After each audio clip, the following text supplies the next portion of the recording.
Hesta here. Many blessings to all those who watch my videos. Happy Samhain, or otherwise it's known as Halloween.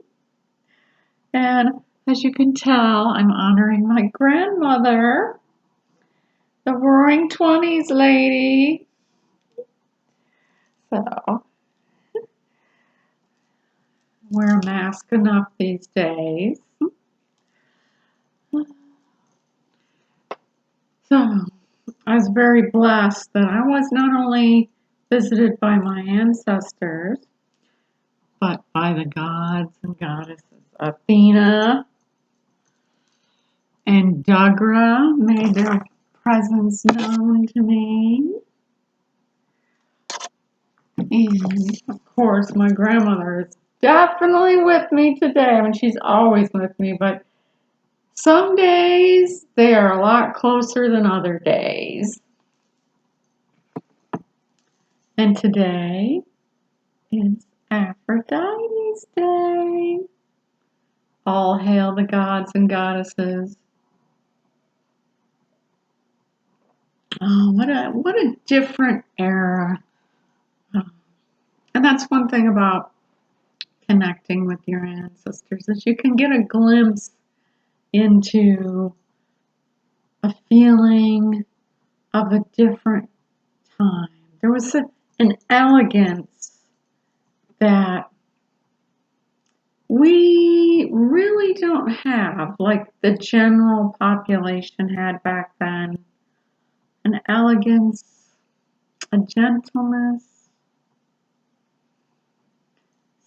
But today, I call them my baby eagles, and you know who you are, all of you, because I don't like to call myself, I'm only passing down knowledge, wisdom that I have gained thus far, because all of us are still on the journey. And I believe that you need to remain a little bit humble, because I'm still human. Someday I'll be on the other side. Woo! So I asked one of my baby eagles if they knew what a doppelganger was, and they said no. So I'm really feeling like we need a little levity in these times. I mean, people take everything so seriously. I mean, I'm really hoping now that Saturn and all the other planets are getting back to their proper alignments, that some of this total nitpicking, just downer energy, no fun, can lighten up a little. Lighten up. If you are nitpicking every word every person is saying, you need to get a life, because obviously you don't know what real problems are. So we're going to talk about doppelgangers. So a doppelganger, in my experience, is an extension of yourself.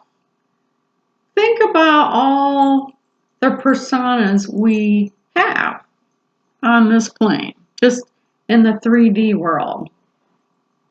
Mother, father, brother, sister, employee, boss, etc. We all wear many different hats to accomplish different roles.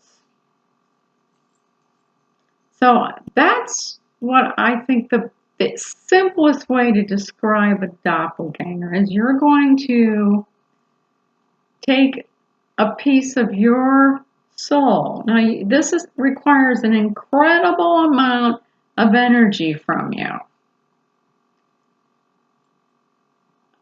The first time I know, in a sense, it's also a sense of biolocation. But you're actually giving life to another self. Now I'm gonna use my first experience with biolocation. When I was going to college many moons ago and going to Geneseo Community College in New York, oh, it'd been like 6 months since I had gone anywhere but home, school, because I didn't live on campus. I was paying my own way. The only life I had was studying, really. Well, one day when I had one of my books and I had an exam and I was just staring out the window and I was daydreaming about little Geneseo, and there's this fountain there with a bear, and I just love the place. And I really you're daydreaming. So my point with this story is part of all of work is you're walking between worlds. Sort of.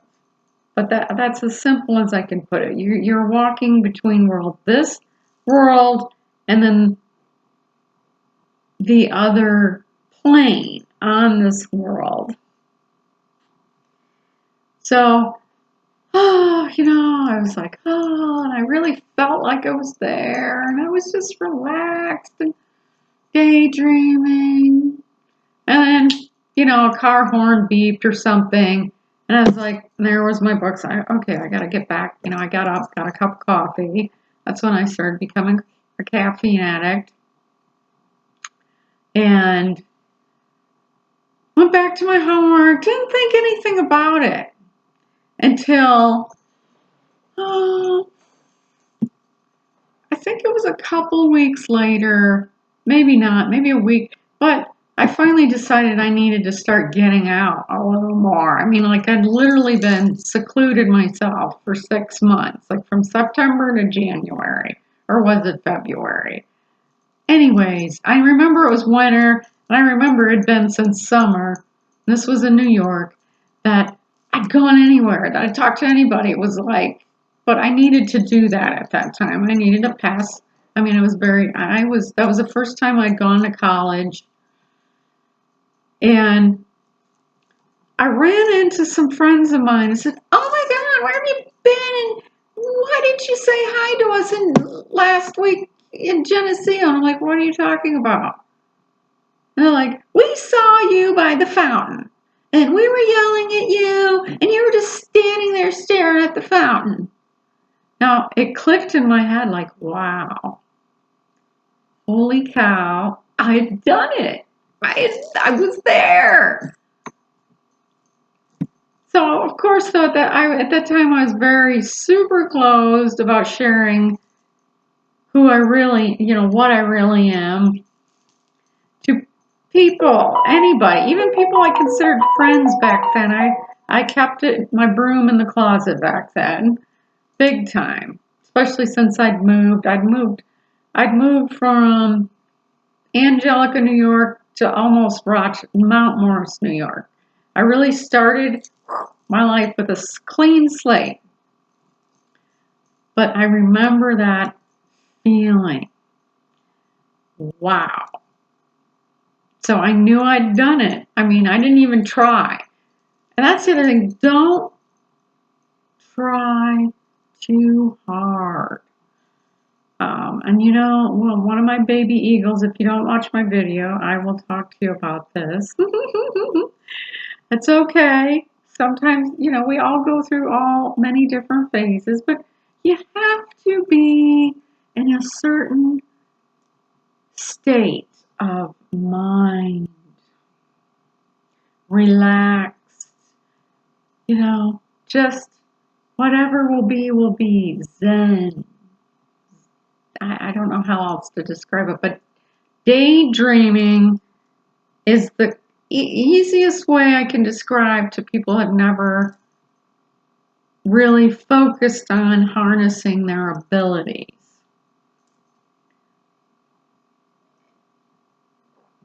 So that was, in a sense, it's a biolocation, but you're taking like voodoo dolls in a sense are doppelgangers. So, like let's say I haven't used this one for anything. It was given to me though for Valentine's by my husband. So if I really wanted to, I could use this as a love doppelganger for myself, but thankfully I don't need to. So to me, the first part of building a doppelganger is focusing on what job do you want this particular other self to be doing on the astral plane?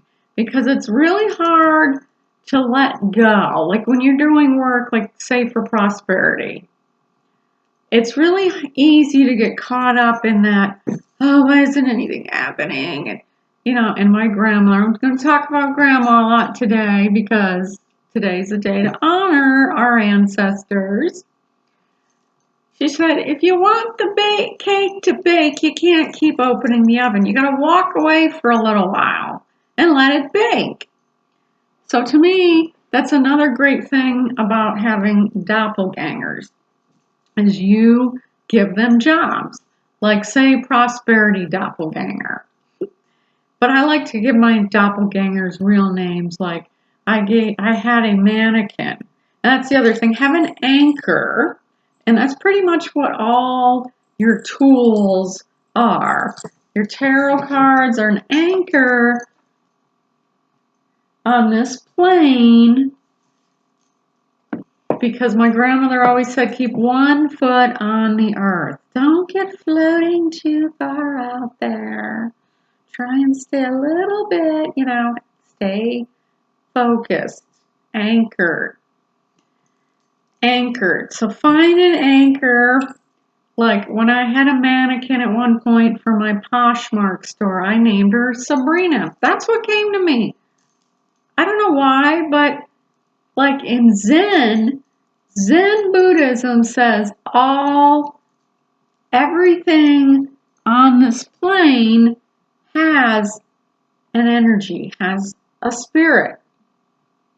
So I had my doppelganger Sabrina. And I said, okay, in my mind, I seen Sabrina out there on the web, waving at people, saying, look at, because I put my clothes I wanted to sell on my doppelganger and had her being my model, my anchor, and I could let her go. I mean, like, in your mind, see them walking out and going to their job that you've got them for. But remember, this is a piece of your soul floating around out there, which in a sense, it's almost the doppelganger. This is where the doppelganger comes in. You've created kind of a twin of yourself. And like I have twin uncles, but their personalities are completely opposite. They are like yin and yang. Like they are so totally different people. So your doppelganger will get a little of their own personality. So keep that in mind too when you start communicating. You are creating a life. And as humans, men have your sperm, women have our ovaries. We create life. We are co-creators. So we're using that life force energy, which is a lot of energy. And I'm telling you, make sure before you start doing this that you're in a good physical state, because it is going to take a lot out of you, because you're giving life to your twin that you are giving a job to. And so they're going to be out there working too. And this is going to be taking from you even when you are going about your regular day, because you're letting them bake the cake for you. So be very mindful of that. And then when you feel that they've done their job, like that big fat check you told your doppelganger to go out and get for you shows up. It's time to go, okay, Sabrina, thank you. Your job is done. And then give them I don't know if I want to call it a burial per se, but be very respectful because it is a life you've created, even if it's only on the astral plane. Bring that energy back because it is still part of you. But like I said, they take on a life of their own. They're your twin in the astral plane. And I like doppelgangers to me are so fun. That's my fun personality. I give them, like I said, I put them on the astral plane to bring me prosperity. When I was having a lot of health problems, I created a puppet, a little voodoo doll of myself. I put some hair in it and a picture of myself when I was healthy. And I know that that helped me because in the puppet, there was no disease, there was no anything except my future healthy self bringing back my former healthy self. And it was an anchor when I was meditating that I could focus on and put that in while I was taking out the negative energy. That's a whole other lesson. But once I was all healthy again, I took my poppet, I cleansed it, I cleansed with my sage. I use sage. It's kind of my all-purpose, more modern. Paganism has all these different incense, and yes, different stuff has different uses, but I pretty much stick to sage. My grandmother only used sage. She did a lot of work though. My grandmother was born November 11th, 1911. 11, 11, 11. So she was power. So I feel we've covered it all. Happy, happy, happy Samhain. Halloween. Let's keep it simple. My grandmother's smacking me right now. You murdered it because I got it right the first time, but I really had to practice because I'm not a big stickler for this is what you say. I'm water, baby. I am water. I am water. So go with the flow. Thank you for watching my video. Many blessings. Vesta.